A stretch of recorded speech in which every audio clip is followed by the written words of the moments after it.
हा बंगला, त्याच्या जवळची एक हवेली, त्याच्या जवळचा कारखाना आणि शेततळ ही सगळी प्रॉपर्टी आहे शेतकऱ्यांसाठी लढा पुकारणाऱ्या बच्चू कडू यांची. अमरावतीच्या परतवाडा चांदूर बाजार रोडवर पूर्णा नदीकाठचा हा परिसर.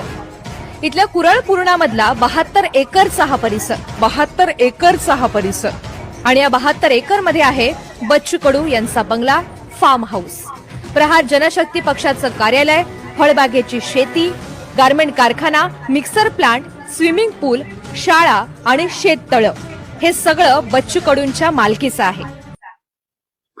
माझ्या शेतकरी बांधवांनो, बच्चू चांगलाच कडू निघाला. 72 एकरात स्वतःचा बंगला.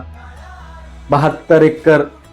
शेतकऱ्यांकडे 1-1, 2-2 एकर जमीन राहिलेली नाहीये, पण शेतकऱ्याच्या नेत्याकडे 72 एकरात स्वतःचा बंगला आहे.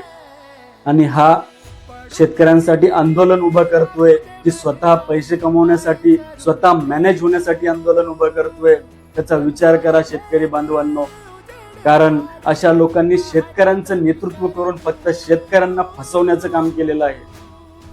खरं सांगायचं झालं तर एखाद्या गरीब शेतकऱ्याला वरती आणून त्याच्या मागे नेतृत्व उभं करा.